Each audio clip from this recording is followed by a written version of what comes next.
ابو احمد حلاسی رحمۃ اللہ علیہ فرماتے ہیں کہ میری والدہ بڑی نیک و صالح خاتون تھی اور ہم انتہائی تنگ دست اور غریب تھے۔ غربت و افلاس کی زندگی گزار رہے تھے۔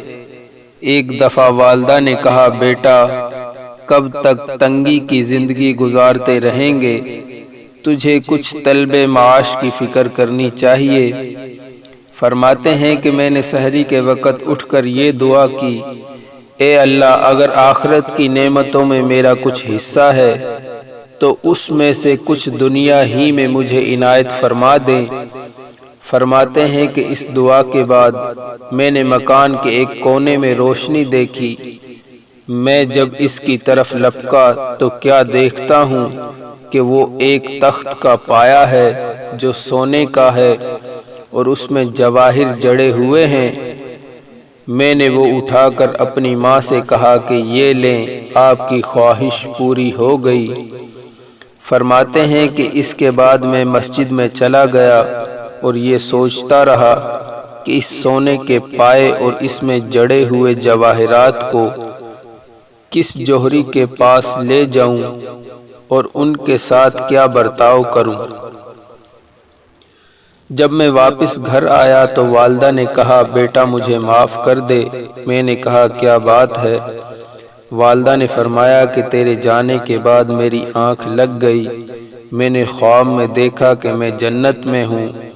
وہاں میں نے ایک محل دیکھا جس کے دروازے پر کلمہ طیبہ لکھا ہوا تھا اور اس کے ساتھ یہ بھی لکھا ہوا تھا کہ یہ محل ابو احمد حلاسی رحمت اللہ علیہ کا ہے۔ میں نے پوچھا کہ کیا یہ میرے بیٹے کا محل ہے؟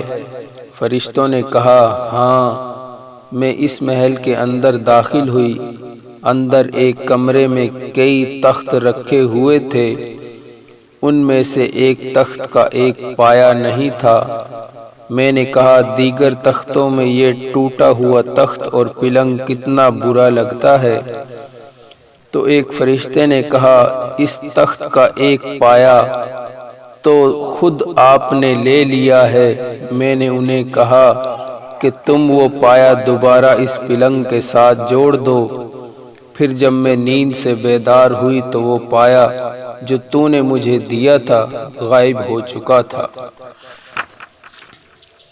روایت ہے کہ صحابہ رضی اللہ عنہم اجمعین پر جب اللہ تعالیٰ نے نعمتوں اور مال و دولت کے دروازے کھول دیے اور انہیں رزق فراخ نصیب ہوا تو وہ رویا کرتے تھے اور غمگین ہو کر فرمایا کرتے تھے کہ ہمیں ڈر ہے کہ یہ دنیاوی نعمتیں اور مالی راحتیں کہیں ہمارے اخروی اجر و ثواب میں کمی کا موجب اور نقصان کا سبب نہ بن جائیں۔